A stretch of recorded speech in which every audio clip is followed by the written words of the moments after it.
Olá você, voltamos, não disse que era rápido? Você nem percebeu. Antes de inaugurarmos o segundo bloco desta edição, eu gostaria de mandar um abraço pro Vitor. Vitor é um garotinho aqui de São Vicente que não perde um programa Oficina do Direito. Então aqui vai, Vitor, um grande abraço. Dr. Ranieri, nosso convidado de hoje, especialista em Direito do Consumidor, já deu uma aula, na verdade um show aqui no programa no primeiro bloco. Porém, no tocante a cheque, ficou uma dúvida que o nosso produtor Dalno até lembrou. Cheque pré-datado, doutor Ranieri, bem rápido. Pode ou não pode? Pode. O cheque pré-datado foi uma praxe, um costume criado pelo mercado já há muito tempo. Hoje em dia é raro quem utilize cheque pré-datado. Afinal de contas, você compra com cartão de débito pré-datado, parcelado e etc. Então, assim, é rara a utilização do cheque pré-datado. Mas o cheque pré-datado nada mais é do que a transmutação daquilo que a lei prevê, que o cheque é uma ordem de pagamento à vista num título de crédito. É só isso. Mas é um instrumento normal e regular de pagamento como qualquer outro.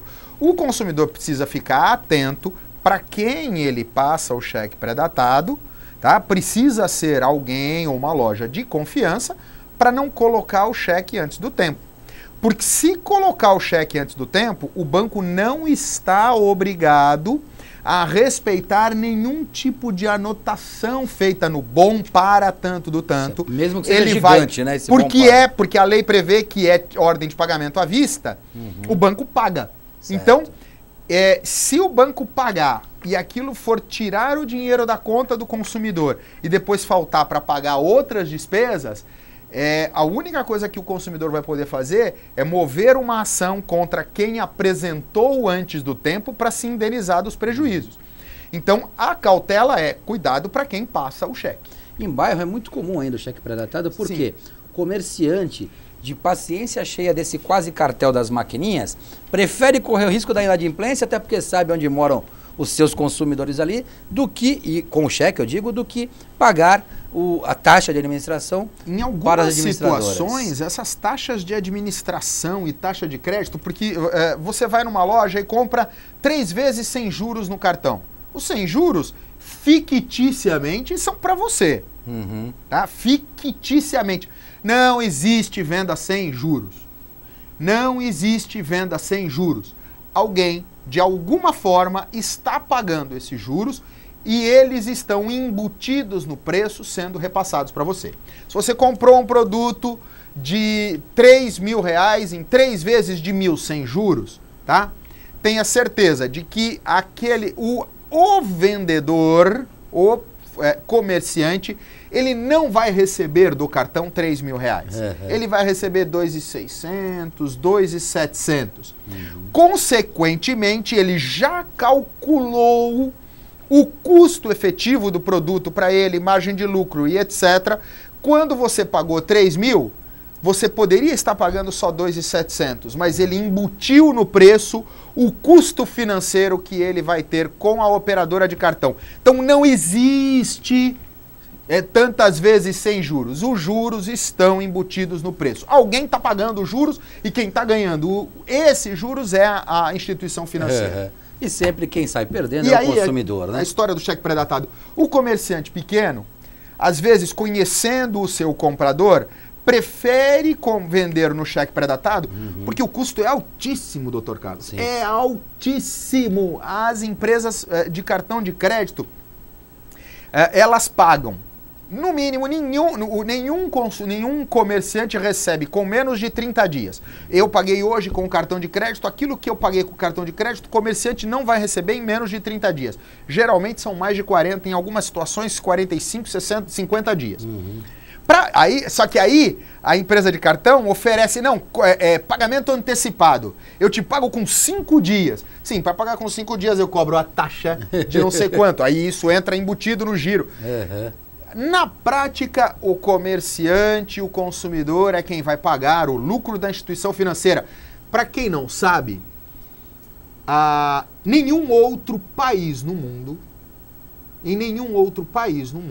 as instituições financeiras têm margem de lucro maior às praticadas no Brasil. Nenhum país no mundo o banco ganha tanto dinheiro quanto no Brasil. E ainda reclamam, né? E ainda reclamam.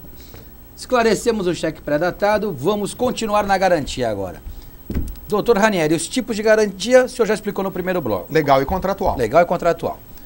Quem está obrigado a cumprir a garantia? Do produto, via de regra, é o fabricante. Certo. O grande problema é de que, às vezes, não há contato direto entre o consumidor e o fabricante. Aquela situação que eu comentei. Made in fabricante, China. made in China e etc. Quem está obrigado a cumprir a garantia é o vendedor, o importador, não me interessa. Por quê? Porque o Código de Defesa do Consumidor diz que os fornecedores são solidários na responsabilidade frente ao consumidor. O consumidor não está obrigado a ele ter o trabalho de ir atrás, né, do fornecedor no ponto mais distante, no elo mais longínquo da corrente de ligação. Qualquer um que esteja do lado dos fornecedores é solidário na responsabilidade frente ao consumidor. Perfeito. No que diz respeito à garantia, e aí eu vou explicar uma coisa de que é muito importante que as pessoas saibam. A garantia cobre reparo. Nenhum fornecedor está obrigado a substituir o bem. Certo. Não existe obrigação. A lei não obriga ninguém a substituir o bem.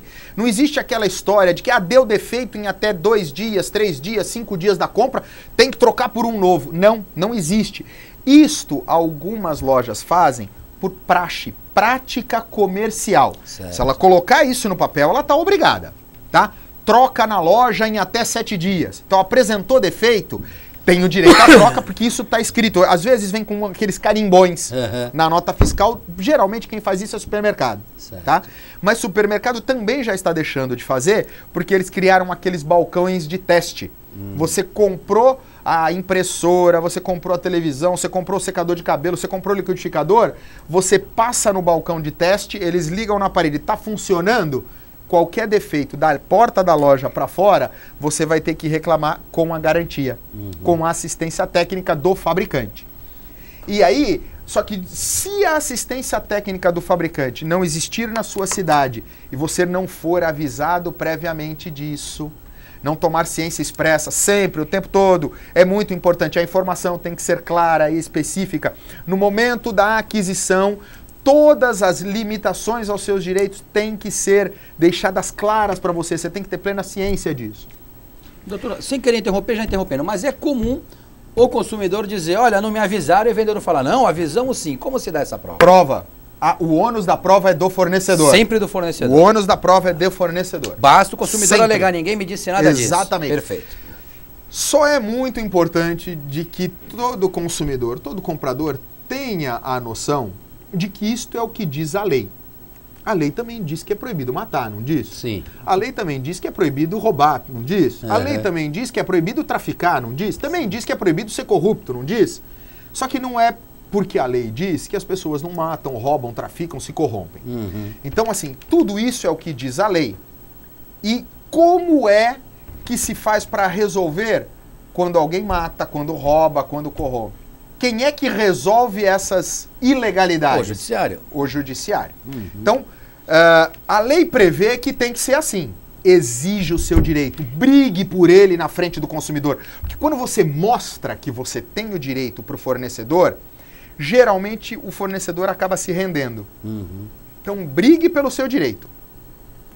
Não conseguiu o seu direito diretamente com o fornecedor, aí você vai ter que buscar os órgãos de defesa do consumidor, PROCON e etc., e o judiciário.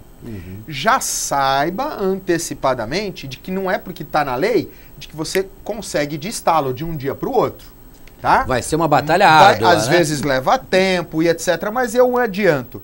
Na grande maioria, na maciça maioria das vezes, você consegue o seu direito na justiça. Perfeito. Isso é muito importante estar ciente. Quando eu interrompi o colega, estava explicando sobre quem está obrigado a cumprir garantia. O fornecedor ou o fabricante? Em primeiro lugar, assim, via de regra, quando é defeito do produto, o fabricante. E se não há por conta da assistência cidade, técnica, se não há como chegar no fabricante, porque não tem telefone, endereço e etc. Ou que é uma distância inalcançável. A distância é inalcançável, é fabricado no outro país e etc. Procure pelo vendedor. Certo. E aí aquela história da solidariedade. Certo. Fabricante, importador e vendedor são solidários na responsabilidade. Você não tem como chegar no fabricante, ou o fabricante está distante demais, você não é obrigado a suportar os custos de chegar no fabricante. Você pode acionar o vendedor não atendeu, na justiça o vendedor vai atender, porque o juiz sabe, muitas vezes os vendedores não sabem de que eles estão solidariamente obrigados, mas o juiz sabe e vai fazer cumprir a lei. Perfeito. Outro instituto que traz muita dúvida, doutor Ranieri, a tal da garantia estendida. Explica um pouquinho isso. E é muito importante. Aqui, vamos lá voltar naquela história da garantia legal, da garantia contratual. Certo. A garantia legal deu defeito, 90 dias, a garantia legal é inquestionável. Garantia contratual, o fabricante do produto diz que vale por mais 270 dias, mais 90, 360, garantia de 1 ano, né? E aí as lojas têm vendido um serviço. Chamam até de seguro às vezes, né? Exatamente, chamam de seguro ou de serviço, a tal da garantia estendida. Preste bem atenção, isto não é a garantia do produto. É um serviço contratado à parte. Não é o fabricante quem está dando, não é o atendimento feito na rede de assistência técnica do fabricante, é um serviço de manutenção contratado à parte. Certo. É um contrato acessório, tá? E como é um contrato acessório, ele tem as suas condições. Por exemplo, você pode estar contratando exclusivamente a mão de obra de reparo. Não está incluída a peça. Então, tome cuidado, porque a gente é levado a acreditar a oferta, e aí lembra? O folhetinho, tá? A oferta compõe o contrato. Se na oferta não está claro, explícito, permitido entender e concluir de que a tal da garantia estendida é um produto, é um contrato acessório, é considerada como se fosse uma coisa só, tá? E aí você vai exigir isso do vendedor. Normalmente entendeu? ela vem com preço pífio até, né? Por isso os que eu preços são acredito muito que na pequenos. maioria das vezes ela não comporta tudo aquilo que a garantia legal dá. Sabe por que isso é assim, doutor Carlos? Porque, em primeiro lugar, o mercado já se habituou de que as mercadorias estão ficando obsoletas muito rápido. O consumo desesperado está cada vez mais forte. Consumo cada vez mais voraz nesse mais país. voraz. E as pessoas muitas vezes sequer chegam a usar o produto, o seu tempo de garantia. Elas logo já querem um mais novo. Tá tão fácil comprar. Tá tão fácil. O cara compra um celular para pagar em 12 vezes. Mas com 6 meses já saiu um modelo novo. Ele cai na conversa do anúncio e etc. Troca o celular e ele, olha lá, quando ele comprou com 1 ano de garantia, mais 2 anos de garantia estendida, porque, pô, ele era 10 parcelas de R$100. Ah, com garantia estendida de 2 anos, ficam 10 parcelas de R$105. Então eu compro, mas R$5 é mixaria. E etc. Então inclui lá os R$5 a mais. Só que com 6 meses ele já encostou aquele celular e comprou um outro Hoje, com garantia estendida. O cidadão vê a oferta hoje, celular com GPS, câmera não sei o quê, 10 de R$12. Ah, esse aí pode pagar, né? E aí sai comprando sai tudo. Comprando, e o mercado sabe disso. Então ele já está vendendo coisas que serão ignoradas, não serão usadas e só ganhou dinheiro nas costas do consumidor. Isso não é nem só essa bandalheira eletrônica nova, não, essa parafernália eletrônica. Antigamente, na nossa época, quebrava o liquidificador, eu lembro da minha mãe levar na oficina para reparo. A batedeira quebrava, levava para reparar. Hoje não vale a pena. Não vale a pena. O reparo sai mais caro do que um produto novo em 10 vezes de não sei quanto. Exatamente. Que mamãe vai lá, olha, aí pode pagar, então eu estou paga, passando né? por isso agora. Eu tenho um notebook cuja bateria está no fim. Meu notebook já tem 2 anos e meio, uma excelente máquina, atende às minhas necessidades tecnológicas plenamente. Só que a bateria está no fim, né? Eu compro com as mesmas características técnicas um notebook novo por R$1.200. com 1 ano de garantia, bateria nova e etc. Só a bateria para o notebook custa 600. É, metade do valor, né? E aí ela só tem 90 dias de garantia e etc. O que vale a pena eu comprar? E aí eu fico pensando, eu vou comprar, pagar 50% do preço e corro o risco do notebook dar defeito daqui a 1 ano, 2 anos, daqui a 1 mês, 2 meses e etc. Vale mais a pena eu jogar fora algo que há anos atrás valia uma fortuna o notebook. Hoje está tão, sabe, é algo tão, sei lá, o termo que me vem na cabeça. Eu comprei meu primeiro corriqueiro. 6 anos atrás. Eu lembro de ter pago algo em torno de 5 mil reais. É algo tão corriqueiro. Hoje, E esse que eu comprei há 6 anos atrás é um dinossauro hoje. É algo totalmente obsoleto, não serve para nada. Bom, continuando aqui. O doutor colocou que não existe na garantia a obrigatoriedade de troca do produto, e sim de reparo. Exatamente. Mas alguns casos ocorrem que há obrigação de troca de produto? Sim. Quando o produto é inviável o reparo, quando a natureza do defeito impossibilita a sua utilização, isso está lá previsto na lei. Certo. Tá? Só que, geralmente, produtos de pequeno valor, o próprio fornecedor, ele oferece outro no lugar. Perfeito. É normal. Quando é que o consumidor vai brigar por esse direito de substituição? Carro. A gente só vê na justiça, raras são as vezes que se vê a briga por este direito de substituição com produtos de pequeno valor, porque o próprio fornecedor, trocar um monitor num notebook é o preço do notebook. Certo. Então ele pega, olha, queimou o monitor dentro da garantia, ele pega e te dá o notebook novo. Te oferece olha, o negócio é o seguinte, me dá mais 200, 300 reais, você leva o modelo mais novo e tal. Isto é assim por conta dessa obsolescência que acontece na tecnologia. Essa discussão do direito à substituição vai acontecer com os carros, porque a dimensão do defeito é tal, por exemplo, um defeito de motor, de câmbio, de tal monta, que faz com que o reparo seja tão elevado que a garantia começa a ser negada. Certo. Começa a haver aquela enrolação, fazem uma gambiarra, um quebra-galho no conserto e começa a quebrar. Eles sempre estão te atendendo. Só que você não consegue mais usar o carro, porque ele fica mais tempo na oficina do que em casa. Isso que eu falo, fica mais tempo lá do que contigo. Fica mais tempo. Aí você entra na justiça demonstrando que a dimensão do defeito é tal que impossibilita o uso regular do bem, pedindo a substituição do bem. Essa discussão judicial acontece normalmente com carro. Compras à distância também é obrigado a fazer a troca? Opa! Compras à distância é um assunto importantíssimo, tá? É algo que se tornou um conceito popular, até folclórico, de que a pessoa tem direito a desistir do negócio em até 7 dias.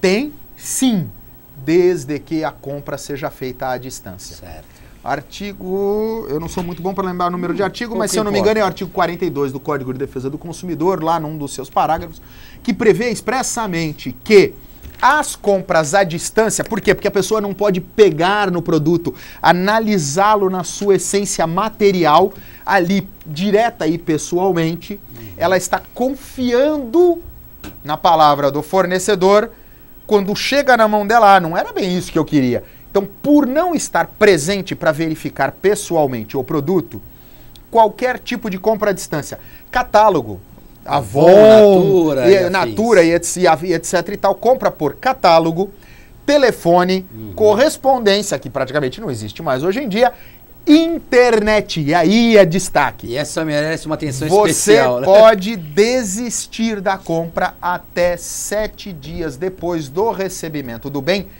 imotivadamente. Não precisa ter motivo. Você não precisa dizer, não era essa a cor, não era esse o tamanho, não era isso. Não interessa, não precisa haver justificativa. O direito de desistência é imotivado. Importantíssimo tomar cuidado com a caracterização. Você recebeu o produto, tem que ter o comprovante de recebimento na data. Por isso, aquele termo de entrega, a nota fiscal, recebeu no dia tal, você tem até 7 dias para comprovadamente solicitar a devolução. Comprou pela internet? Qual é o meio de conexão com a loja na internet? E-mail. Comprovou de que enviou o e-mail pedindo a devolução em até 7 dias? Não interessa se o e-mail foi recebido ou não. Certo. Tá? Porque é um problema do fornecedor manter os meios de recepção dele funcionando direito. Se o provedor dele saiu do ar, isso é problema dele, etc. Você comprovou que entrou lá no sistema da loja, preencheu o pedido de devolução, mandou o e-mail para o endereço de e-mail que a loja te oferece dentro daqueles 7 dias. O que é isso? Imprimir o e-mail enviado e etc. Você tem direito de desistir. 7 dias, só das compras feitas à distância. Perfeito. Eu acho que a internet vai merecer uma atençãozinha melhor da nossa parte, ainda que o tempo esteja curto. Antes de adentrarmos nas compras pela internet, uma pergunta que passou batida aqui, eu gostaria que o doutor explicasse. Cidadão fez a compra na loja, bonito e maravilhoso. 15 dias depois o produto apresentou um defeito, ele não encontra a nota fiscal. Ele retorna à loja, tá lá o vendedor, Zezinho. Falou, Zezinho, lembra de mim? Comprei aqui esse liquidificador. Lógico que eu lembro, seu João. Tudo bem com o senhor? Mais ou menos, o liquidificador quebrou. Não lembro mais. Sem a nota, consegue a troca ainda que o Zezinho lembre dele? Não, primeiro, ele não tem direito à troca, ele tem direito ao reparo. Mas para poder realizar o reparo na assistência técnica, ele vai precisar da nota fiscal. Sem a nota fiscal, ele não tem assistência. Tá, e aí é que está. Nem se o Zezinho lembrar dele. Nem se o Zezinho lembrar dele, tá? O que ele pode fazer? Exigir segunda via da nota. Ele pode exigir segunda via da nota. Se a loja não quiser dar voluntariamente, ele vai ter que ir na justiça exigir a segunda via da nota. Tá? Qual a possibilidade de prescindir-se da nota fiscal? Quando o produto é exclusivo, tá? Então, assim, não há como, é impossível aquele fornecedor negar que o produto seja dele, tá? O grande detalhe é de que ainda assim a nota fiscal pode ser necessária para comprovar o lapso de tempo, o espaço de tempo dentro da garantia. E as condições da compra. As condições também, da compra e etc. Então, como eu disse lá no começo, a nota fiscal é o mais importante documento do consumidor. Tenha sempre, guarde sempre a nota fiscal. Seja ela paulista, carioca ou gaúcha. Exatamente. Pouco importa. Guarde a nota fiscal. Internet. Código de Defesa do Consumidor, que faz 20 anos, nesse ano de 2010. Um dos maiores instrumentos de proteção ao cidadão que esse país já viu. Exatamente. E está se acostumando a conviver com ele. Exatamente. E bem, ainda bem que os consumidores, os hipossuficientes, estão se acostumando com esse belíssimo instrumento. Estão aprendendo mesmo. Estão aprendendo a utilizá-lo, a colocá-lo do seu lado. Esse grande argumento, instrumento de batalha. Nas compras por internet, ele é aplicável, o Código do Consumidor? 100%. Totalmente. 100% aplicável e restritivo. Não existe diferença absolutamente nenhuma. Qualquer relação de compra e venda, tá, se aplica o Código de Defesa do Consumidor. Nosso tempo está estourando, mas eu gostaria que o doutor rapidamente desse dicas, cuidados necessários para as compras pela internet. Acho que a mais importante dica de cuidado pela internet é com as invasões. O problema, às vezes, nem está da onde você compra. Primeiro, compre sempre de sites confiáveis, seguros e que você consiga identificá-los fisicamente. É muito fácil montar alguma coisa virtual, mas você não tem um endereço aonde buscar. Não adianta nada você ter comprado da loja tal e depois você não tem um endereço para, se precisar na justiça, mandar uma citação. Então, primeiro, tenha certeza de que a loja existe fisicamente, você tem um endereço, um CNPJ e etc. Mas o mais importante nas compras via internet é o trânsito das informações. Cuidado demais ao clicar em links ou ao abrir arquivos. Porque o maior problema de segurança na internet são os programas espiões que se instalam dentro do seu computador e roubam as suas informações. Dados cadastrais e senhas. Isso é o mais importante, é com o que mais se deve ter cuidado. Mesmo dos arquivos recebidos de pessoas conhecidas. Porque às vezes aquela pessoa foi contaminada e o vírus espalha sem que a pessoa saiba, ele se auto-espalha. Isso é muito importante. Eu acho que esse é o maior cuidado que o consumidor tem que ter com o computador. A compra do lugar seguro, de um lugar confiável e o cuidado que antecede a compra. É o cuidado com a sua máquina. Tenha um bom antivírus, um bom firewall, faça revisões periódicas na sua máquina para ter certeza que ela não está infectada por um programa que vai roubar informações. Perfeito. Doutor Ranieri, agradeço demais a sua preciosíssima colaboração, a sua grande aula para nossos telespectadores e já sai daqui intimado a retornar a esse programa, porque prazer. É sempre uma honra, um prazer estar com o senhor. Eu tenho um apreço grande demais pelo Dr. Carlos. Né? Agradeço, a recíproca é verdadeira. Nunca deixaria de atender a um convite dele, ainda mais para falar sobre um tema pelo qual eu sou apaixonado. Eu adoro o direito do consumidor, é meu dia a dia, é com isso que eu gosto de mexer. Você em casa, se sobrou alguma dúvida, encaminhe para o nosso e-mail oficinadodireito@terra.com.br. Repito, oficinadodireito@terra.com.br, que eu enviarei para o Dr. Ranieri responder. Muito obrigado, fiquem com Deus e até a próxima. Fique ligado, na TV Primeira você tem informação, esporte e diversão. Continue conosco.